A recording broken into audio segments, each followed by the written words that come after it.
Hey guys, it's your host Elex, and I just want to say thank you for tuning in to another episode of Mental Mixology.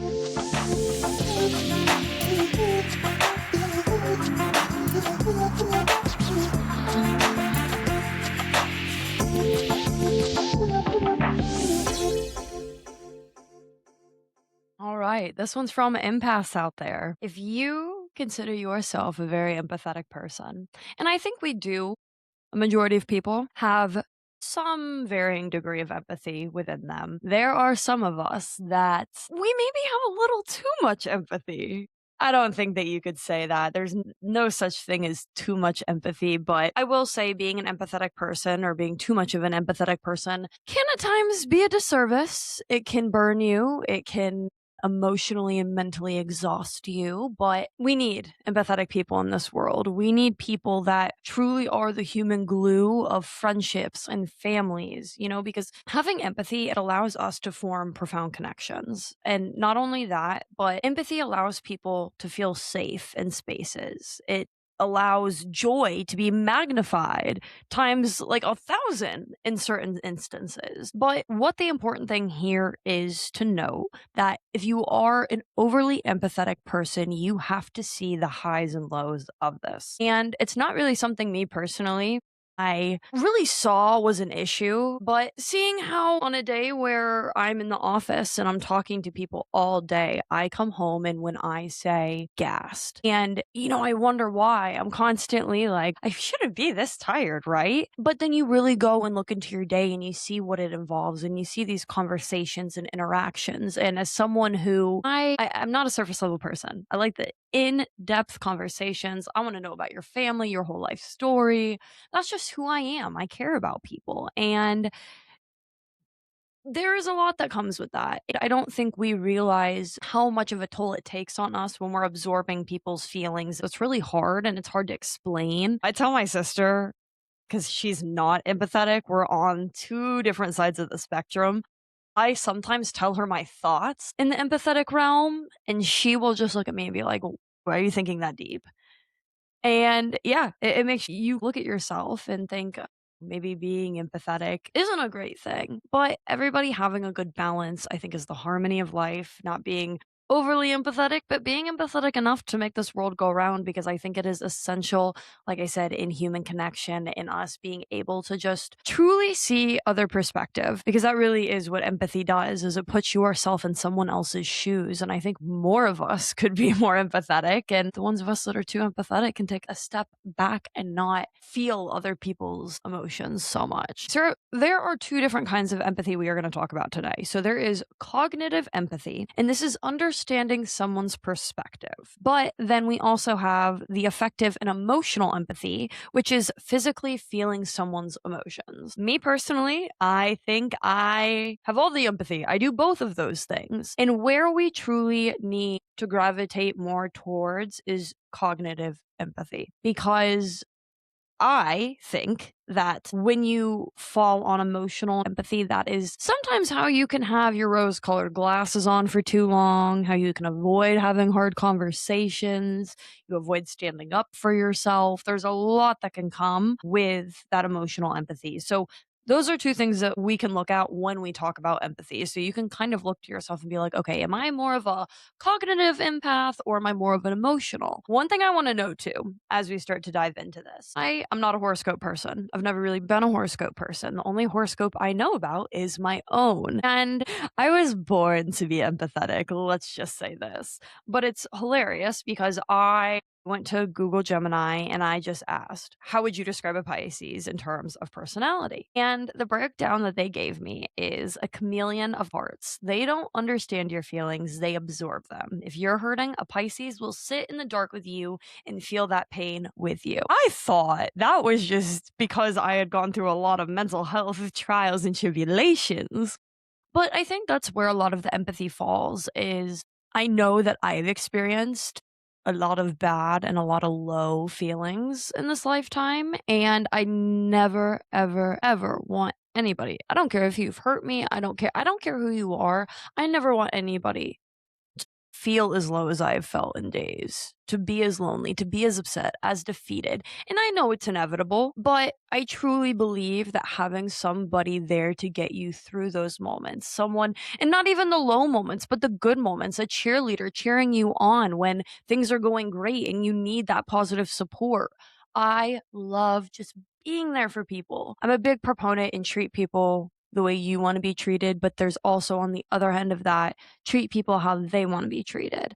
And that's where I can fall into the trap of my empathy. And before we get into that, I could go into the weeds. I do want to talk about the science, okay? There is some neurobiology into the empathetic folk. First, we're going to hit on the brain's mirror. Now, to explain the mirror in the brain, so we have cells in our brain.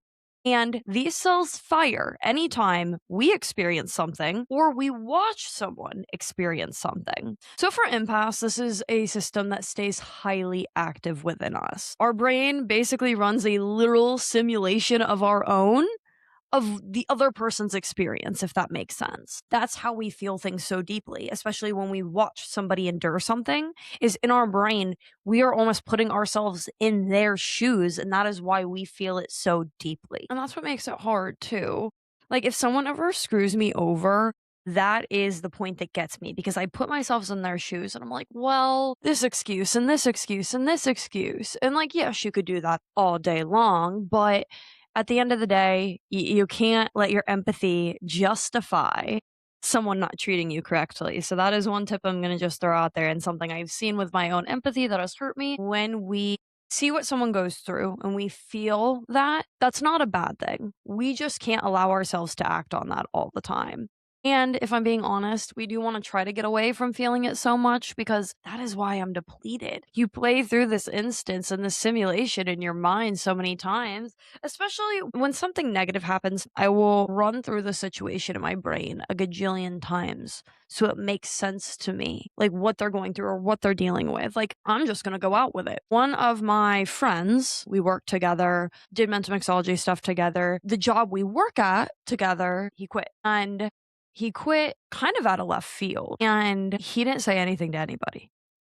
And I think we have a really close group at our office. So I'm going to be honest, it really hurt my feelings. And I know it's not about me, and that's what makes it really hard. But it hurt my feelings because here is someone that I cared so deeply for. And I'm not a perfect person. There's always things that I think I could do to be a better friend for people. But I had a conversation with them before all this happened, just checking in on like how they were doing, if they were happy. And I kid you not, less than 24 hours and this happened. And I'm just running through my mind, being like, what's going on? Like, how are they feeling? What, like, trying to put myself in this person's shoes because I cannot make sense of what has gone on. And the Friday going into, like, I literally found out first thing in the morning, and people at work just kept coming up to me being like, you look out of it. And I was, because like I said, he quit. There was no explanation. I was worried something was wrong. I'm like, if we're friends, why didn't you tell me? And so I am putting myself honestly into his shoes, trying to figure out what's going on because I can't make sense of it. And it literally,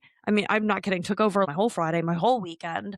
And I was emotionally just gassed because I kept playing the situation over in my head, like our conversation, him putting in his resignation, everything around it. It didn't make sense to me. But that checks out so much because in that moment, the brain mirror goes off and I'm literally putting myself in his shoes of trying to figure out the why and the how, just because there was no explanation given to me. And I don't know if this is because I'm friends with them, but I don't know. I don't know if everybody's like that. But it really did just drain me. And it really did drain me. And I have to realize that it's not on me. I can't worry about those things. You can only care for someone so much. You know, you can't make them reciprocate that for you either.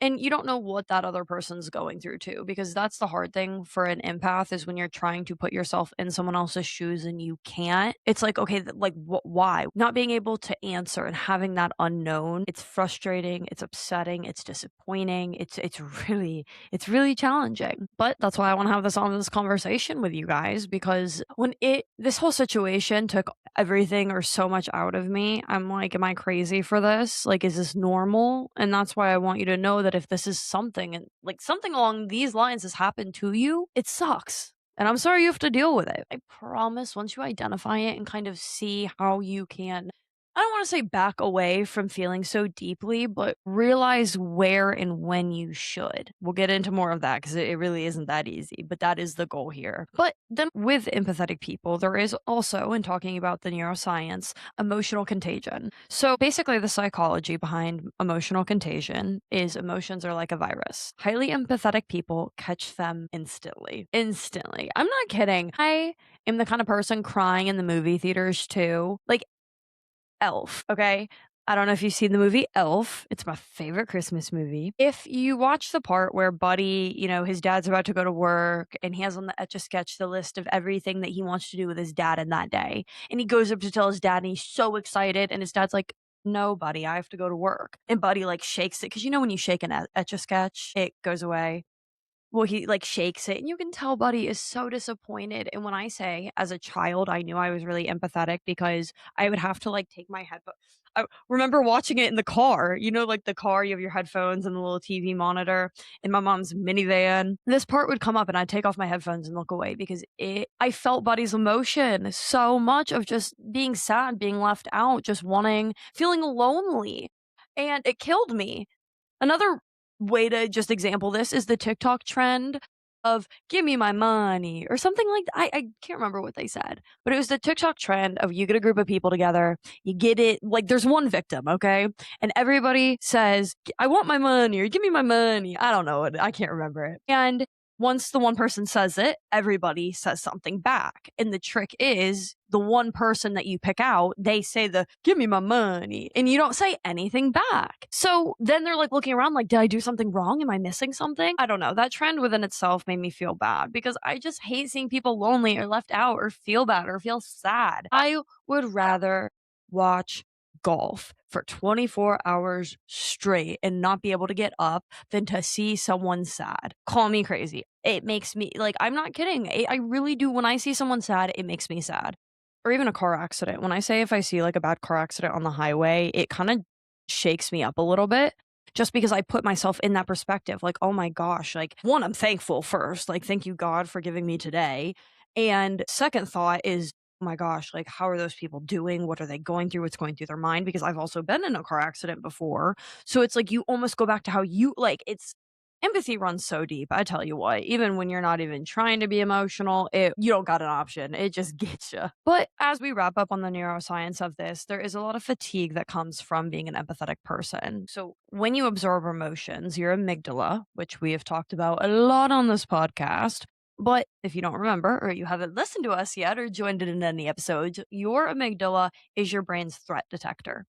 And it will trigger, and when you absorb emotions, it triggers a mild stress response. So it gets your amygdala vibrating, okay? So running that background stress response all day burns an immense amount of physical energy. So that's why your anxiety leads to a physical exhaustion. So I'm telling you right now, the day that I found out my friend was no longer working with us, I did not go to the gym that day after work. And normally I go to the gym after work. It really in that right there, science explains it that you really can get a physical fatigue from just emotionally being drained by just absorbing so much of what's going on around you. And I think what makes being an empathetic person hard and something I have to like repetitively tell myself is not everybody has the same intentions I do. And it can be really hard because you really just assume everybody has the pure heart, the willingness and want to do good, the willing and want to make people feel happy and loved and appreciated and seen and heard.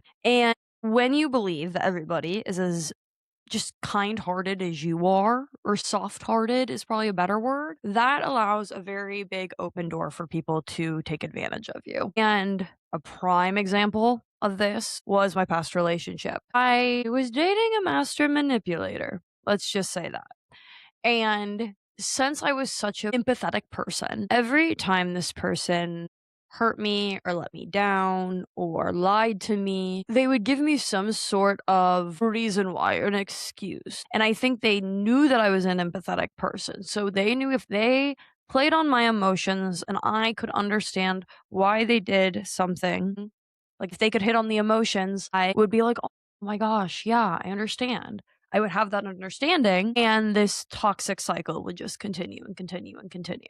Kid you not, guys, 5 years of a relationship. And I had these rose colored glasses on, and I will say there was other things kind of going on and happening that should have allowed me to open my eyes a little bit sooner. But it really, in the hands of wrong people, an empathetic person can experience a lot of hurt. That's why it is so important to have a good circle or a good person or just good people around you that you can have that symbiotic relationship with. It's not just constantly you feeding into them and you understanding them. Because I think another hard thing for empathetic people is it's so easy to be lonely because you are so busy understanding other people. You want to be understood. And that's the really hard thing is I feel like since I can feel people's emotions and feelings so deeply, I hate saying this because I love every person in my life, but I've yet to find someone who truly understands me because nobody has, I think, felt my feelings, felt the things I went through. Nobody has truly absorbed the emotions of me because I think I'm always the listener. I'm always the fixer. I'm always the helper. And I don't want this to sound like a bad thing because I love doing it. I wouldn't change a freaking thing ever. I love being the empathetic listener I am. It makes me happy. It fills my cup. It makes me go every day. So I don't want to seem ungrateful for the way I am and the person I am because it truly is a blessing. But I feel that I crave the same kind of just deep connection that I give to people. I crave that back. And it's really hard and it's really challenging to find that person. And I believe that will be my future husband someday. We have yet to find him. But that is the goal. Is just having somebody who can truly understand you so you don't have that loneliness. Because I swear all I want is to be understood. And I think a lot of empathetic people can feel that same way. Is you want people to understand why you are the way you are, how you are the way you are. It, there's so much to it, truly. But, if you are feeling lonely and you're a very empathetic person, you're not alone. I I have felt lonely for honestly, even in a relationship, dating somebody, living with somebody, I felt extremely lonely. You want somebody to fill your cup. You're filling other people's cup. And it will take time. And I am still trying to find the person who fills my cup up. And my family and my friends do it very, very, very well. But I think that this hits on just like a different layer of it. Now, I do also want to talk on the fact that there is no on and off switch. And I mentioned that earlier is it's the goal is to be able to know when to turn it on and when you need to basically the flip, when to have the cognitive empathy and when to have the emotional empathy. I will be honest, I don't know if there truly ever is a good flipping of the switch, but the more you can catch yourself, even if it's just repeated empathy that's not deserved for somebody, be like, okay, like with my ex, being like, hey, this situation has happened a few times. I really think that, it's okay to this is where I hate having hard conversations. And this is why I struggled with this relationship is like I think I avoided the hard conversation for so long. It's like, yeah, this person's screwing you over, but yeah, like let's just keep understanding them and letting them. Apparently that was my mindset, but that's the other thing with empathetic people is it's hard to turn it on and off just because I think part of turning off your empathy means that you have to have some hard conversations because if you are not going to allow people to take advantage of your little heart, you're going to have to stand up for yourself. I really had a hard time putting my foot down and being like, hey, this is not okay. And I left that door open for me to get really emotionally drained constantly. Let's just say that. Too much emotional empathy that was given to that person and not enough cognitive empathy. Because that is the true separator is cognitive empathy allows you to be like, okay, look, I get that I don't know, you went through trauma when you were like 7 years old, and that is the reason why you are being the way you are. But that is no longer going to come at my expense. I understand you, I feel you, I get you, but that it does not mean you can do X, Y, and Z. So I'm sorry. I wish you the best. Hasta la vista, baby. That is the goal. To have that cognitive, okay, I feel bad for this person but I'm not going to let it take all of my energy. See, we're learning here. I guess I have to talk through this more for me to understand it more. like I said, I'm not a professional, I'm not an expert. I'm someone who struggles with mental illness. I've done so much research on this so we can have a good conversation. All right.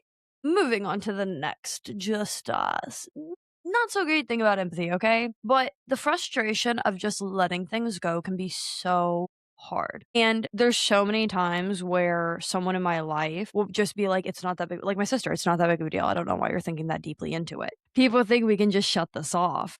But in reality, shutting off my empathy is not a choice. It is basically the baseline of my whole operating system, if I'm being real. And asking an empathetic person to just stop absorbing feelings is like asking someone with perfect hearing to just stop hearing. And you might say, oh, that's dramatic, but it's true. You can't, no, none of, a lot of us, I mean, okay, there is a certain extent on how we can control our emotions. But for some people that feel things very deeply, it's a lot harder to control our emotions, especially because, like, for example, at work, I'm a crier. Boy, can I cry. I'll cry at anything. I think I was talking about that earlier in the movies, but I am someone who also can start to cry when I get frustrated, and it can happen at work. And the only times it normally happens is when I am talking to my manager. I have the best manager ever. He's seen me break down a few times because I will get so frustrated about something and I'm talking to him and he sees the frustration in my face. And it's because I care. I care about everything. I care about my work. I care about my friends, my family, my hobbies, everything. And when something is happening and I'm getting really upset by it, and it starts to flood me with tears and frustration. Sometimes there's really nothing I can do at that point. And I notice it, I know it's happening. Truly, what I do when I get frustrated with something, I have to go on a walk. I go outside, give me 5, maybe even 10. Taking a minute is good for empathetic people because sometimes you have to step away from a situation to be like, okay, like let's have the cognitive empathy, not the emotional. But I will literally go outside. Being outside, getting fresh air is a good thing. If I can't go outside, I will literally just go to a different space, like an empty room, an empty hallway, something where there is not people. And I just breathe. Take deep breaths, just kind of moving fingers, hands, breathe. Kind of come to your senses is a good way to put it. But when you feel just emotions taking over, take a second. It's okay. It's normal. It helps me, and like I said, I know when it can start to spin up and I try to diffuse it and sometimes you can't. But the other thing I want to hit on with this too is we feel things so deeply. We're so passionate about so many things as empaths. And big thing we deal with too is just guilt. There are so many times where like my sister is going through, I've mentioned several times, an autoimmune disease and that's been a challenge for me because she's had a really hard time with it, and when I say I have been absorbing her emotions because I just don't want her to feel alone. I'll feel alone every day of my life to make sure my little sister doesn't feel alone, and because I feel her emotions so deeply, and I know that, like, just caring for her and not letting her be alone, that still can't fix all of her problems, like, she still has those problems, but for instance, I had a mental mixology event, and she had doctor's appointments in Florida. I couldn't go and be there for her, and when I say there was so much guilt of, like, my sister needs me and I can't, like, I'm a terrible sister, I suck, she's gonna hate me, she's never gonna like me, like, I'm not there for her when she needs me most, and you spiral, you overthink it. I'm like, fuck, my sister hates me because now I can't be there for her. But in reality, she understands. And to be honest, I've had people in my life who don't understand. And that is something as an empathetic person I've had to realize with my relationships and people that make me feel bad, especially because I think I show up for people in a lot of ways. And there are instances where I can't. Like this one, literally, I had 36 people that had paid me for a pasta class. And the doctor's appointment came super last minute, but it's like, I can't cancel this for your appointment. I want to, but I can't because I'm letting all these people down if I do. I have had friends where, granted, it's not really to that degree, but they make you feel bad. And that I have no time for because I've wasted so much time spiraling because people who don't deserve my empathy have taken advantage of it. And that is another thing that you have to be so cognizant of, which is incredibly disheartening. So just throwing it out there, okay? Another one of these core. Ooh, I know we're getting really negative about empathy, and I think the reason why we're hitting on the low aspects of it because I think a lot of us see why it's beneficial to be empathetic. We don't talk enough about why it's not beneficial to be empathetic. So I don't mean to be a negative Nancy by talking about the lows here, but like I said, we don't talk about the negative side of empathy, and it is really important to talk about and hit on because these are not things that a lot of people think about.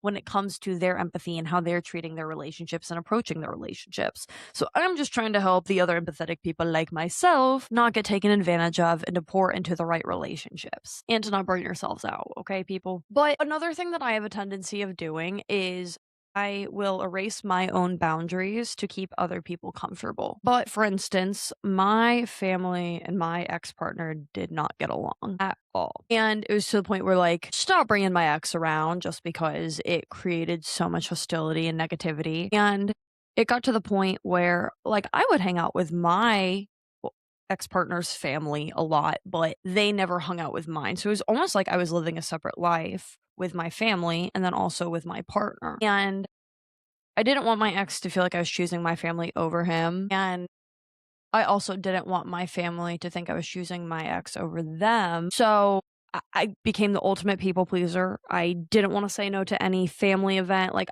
holidays used to be freaking horrid because I would literally spend like Christmas morning. Okay, this is how Christmas would work. Okay, I would be there Christmas Eve, spend the night, have, those festivities with my family, wake up Christmas morning, rush presents, be like, we need to do presents and get done with this by 11 because I need to be on time to my ex's family gathering because he's there waiting for me because he didn't come to my family's. And it made the holidays miserable for me. And I basically let other people's boundaries take precedent over mine, and it ruined the holidays for me. And I was so exhausted come the end of the holidays because I'm running around trying to make all these people happy when I wasn't even happy myself. It sucked. And there's so many ways that those boundaries can be so blurred, but that is the big thing is you really have to step back and just see where lines are being crossed. And sometimes, it's after a situation where you realize that maybe your boundaries were pushed aside to prioritize somebody else's, but moving forward, you'll be like, okay, this person has done this before, so let's just keep this in mind. Or hey, last time when this happened, I had a tendency to not stand firm in what I want and what I deserve and what I believe. We gotta have some leeway there, all right? And it's really hard, and I think something too that I experienced just being like the founder of Mental Mixology is everybody knows me as like the mental health advocate. I love mental health. I'm very passionate about it. And that is the really hard part is because I feel like I appear as a fixer for a lot of people. And like I said, I love that. Keep that energy. If you're listening to this, keep that energy if you've ever come to me. But rescuing others can sometimes come at the expense of my own mental health. And I say this because right now, or as of recently, I have been having anxiety attacks on a weekly basis. Could you not? Life has been giving me a lot lately. And I don't know, too, I'm off my birth control. My hormones are doing backflips, I think, right now. There's a lot that plays into that, but my anxiety has been at an all-time high. And I think a part of that is also because I'm trying to be there for so many people. And sometimes I need to step back and be like, hey, Alex, I know you want to be there for people, but you're having weekly anxiety attacks. I think you need to figure your own shit out right now. And it's hard because it's like when my sister calls me and wants to vent. It's like, what do I say? I can't say no. But it's like, okay, maybe instead of our hour-long phone conversation of her venting to me, after the 30 minutes, I'll be like, hey, I love you. We'll pick this back up later. I got to do this, this, and this. There just has to be boundaries. And that's where we talk about, don't erase your own boundaries because when your mental health starts to go down, your boundaries are going to be what keep you safe. And that's what I've had to start realizing is like it's important that I help the people around me, but I really need to help myself because I can't help other people and I can't be that support system that I want to for others if, like I said, I'm just an anxious ball of energy, okay? And that is the risk that we run. So increased risk of generalized anxiety and depressive crashes from carrying a heavier emotional load than one person is built for. That is something a lot of us empaths can deal with. So that's where you have to draw the line. Me being in the spot I'm in now, it's like, let's take a step back, let's focus on ourselves, and then we can keep moving forward. So it's not like you have to ice people out. You just have to have stronger and more boundaries when you are going through kind of your spirals and your down points. But let's talk about the good, okay? We've talked about a lot of the negative of being an empathetic person, but what are the great things that come out of being an empath? Because being an empathetic person, it's not just about sharing sorrow, but it's about multiplying beauty as well. So that is the other great thing is when people in my life win, I feel it too and I get so excited for them. For instance, my best friend and her family just bought a house. It's such a cute little perfect house for them. I came to her house the other day with all these housewarming gifts because I was so pumped. I got her little son to a little soccer goalie net because he's starting a soccer season and he has a yard of his own now. But that is the thing that's hard too, is and I hate to go back to the negative because this is so good because that's the thing. I love celebrating people's wins. It's so fun. I love cheering people on and celebrating them and building them up and making them feel good and giving them that support in those good times that they deserve, that recognition that they deserve. How it can be really hard is so my friend just bought a house. Great, happy, excited, but you go through this high that you're feeling with your friend, and then your life, you're going through a lot of crap, a lot of crap. So you go from this really high back to this really low, and then maybe one of your other friends gets engaged, so you're at this really high, but then you go to this really low. So that constant shift of up and down and up and down,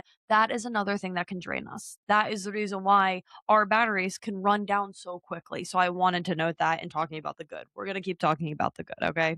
The other thing about being an empathetic person is there is a ripple effect. Positivity and goodness spreads like wildfire. And I think that's another reason why I do it is because you don't realize that you just having this care and compassion and understanding and just overall love towards someone, something, a situation they're going through can make all the difference. It can change a whole person's day. It can change their whole trajectory.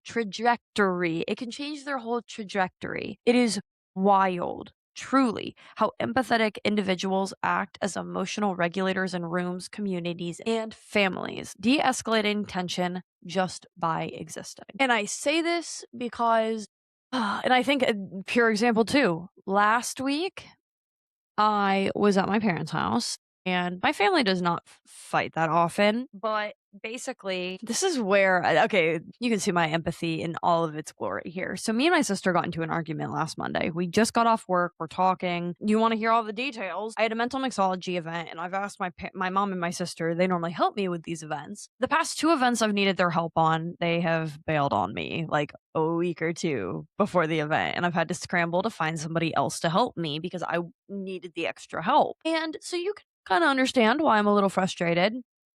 And I'm venting to my sister, which I will say I probably could have vented a little bit of a better way. And my sister took it super personally, super personally, and starts like attacking me, being like, this isn't my problem. It's not my fault that you can't do this. That like normal sister fight. Okay. And the thing about being an empathetic person is I love you, Emily, if you're listening to this. My sister was in the wrong for our this one fight, I will say. Just because the basis of the fight, like she wasn't understanding that when I was venting to her, I just wanted to be heard. I just wanted someone to listen to me because I was upset. And I was mad, and why this fight escalated is because I was venting to her. She was just being defensive to me. And I'm like, why are you being defensive? I listen to you all the time. Why can't you listen to me? And so we get into this whole back and forth debacle. But then, like 15 minutes later, after, the dust has settled a little bit, I'm like, okay, you know what? But Emily, she's a problem solver. So, like, when I talk to her about my problems, she's just trying to fix them. She's not really empathetic. So, she's not really an emotional person. She's not gonna. This is where, like I said, the loneliness can come from. Is like, I, in that moment, wanted someone to absorb my feelings the way I absorb other people's feelings. And since my sister didn't, it killed me. It made me so mad. We got in this whole argument about it. But like I said, it's like after the fact, I realized like she isn't like I am. She doesn't understand what I need. So like we have to have some understanding for her in that regard. And that's where like the empathy, it gives me that perspective in that situation of like, hey, I know we're mad, but like we haven't thought about this. And it's like, it's a good point. It's a valid point. And that's why you have to grow a pair of kahunas and have a conversation with somebody when that happens, because that was what I talked to my sister about. Was I told her, I'm like, look, I'm not mad at you about the event. I am so lonely and I want somebody to listen to me, and I want somebody to, I didn't say understand me because I've not really told anybody that, but I just kind of explained to her what was going on. And for empathetic people, it can be hard to have those conversations. As easy as it can be to be emotional for other people and to feel things, it's so hard for us to explain how our emotions are working and how we're wired. And I think it's because we feel very misunderstood at times. So it's like, I don't want to explain this to somebody because I don't think they'll truly get it and they'll think I'm crazy, I'm too much. But it's okay. You're not alone. I understand you. I feel you. I promise you, you're not alone. But like I said, there's a lot of good and there's a lot of bad. And I think it's great that we, as empaths, can have perspective for situations and for people because it really truly allows us to be that de escalator, that mediator, the glue that keeps things together. Because at the end of the day, I'm that person at the end of the fight too, being like, "Hey, like, let's love each other. It's not that deep. Let's not fight. We're better than this. Life goes on." You know? Like, we don't need to bask in this negativity because it's just gonna make all of our lives negative, and ain't nobody got time for that, okay? But now I wanna talk about action, okay? How can we protect our peace without closing off our hearts? So, the first way in doing this, we're gonna talk about tactics, okay?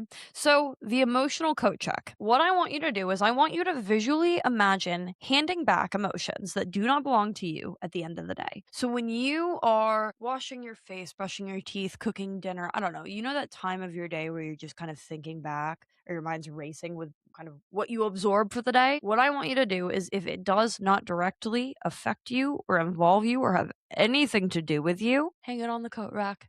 Close the door, walk away, visualize it. It sounds crazy. I've been going to my chakra lady healing house. Check out Healing House if you're looking for a good way to shut your brain off with anxiety, being an empathetic person. If you go to our local or yes, the local, it's not the national tab for mental health resources, it's the local one, Healing House. Brittany Mullins, great resource. But there is a lot of power in visualization. So like I said, visually taking those emotions, putting them somewhere else, walking away and shutting the door so you can move on and go on with the rest of your day and not let it absorb the rest of your afternoon or morning or all night when you're staying up and thinking about it. It is really important and it takes time, okay?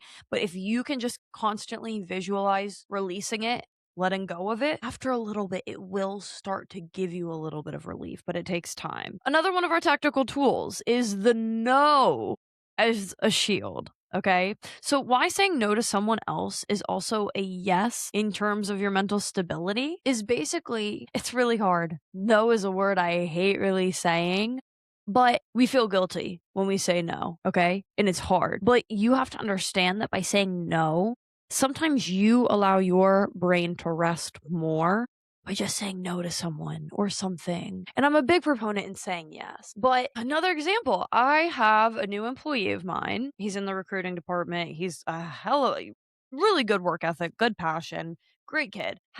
He's older than me, lol. But he has a lot of traits that you can't teach and I love that. But the thing is he is very emotionally draining. He argues with me all the time and I think he thinks it's funny, but the other day, it was the end of the afternoon. I'm starting to wrap up work. I have a lot to do. And he rolls over and he's like, "Hey, can we talk?" And I kid you not, 9 times out of 10, every conversation we have ends up in an argument or me telling him to roll back to his desk because I can't handle him at that moment. Like I said, nice kid, but he has been challenging me as a lead. And that is something that has been important for me. Because, like I said, we get into this argument. I feel bad. And then I'm just like upset with myself all day because I think I could have handled the list goes on. But saying no, nip that in the bud because it was about 4 o'clock in the afternoon. I still had a lot of things to do. And we were having a good day. I did not want to end on a bad note. And it was also a Monday. So I'm like, we're gonna pick this up Wednesday. Come back to me Wednesday. So I said no. And it's good for you to do that because part of me really wanted to be like, yes, like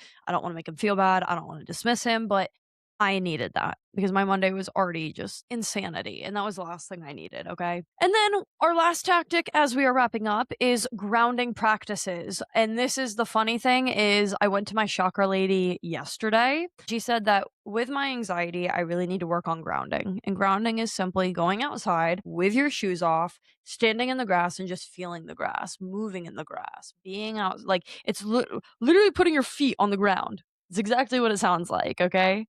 But the key, or I guess the idea to this is a systematic exercise that brings an overstimulated nervous system back to its baseline. And that is a really, I want to say, probably the best tip I have for any empathetic people is finding a way to get your nervous system back to a regulated point is the goal. When you are struggling, that is what we struggle with, is having a steady nervous system, and grounding is really helpful for that. So yeah, after my session, Brittany's like, you need to be grounding. So I haven't done it yet. I probably should go do it today after I record my podcast.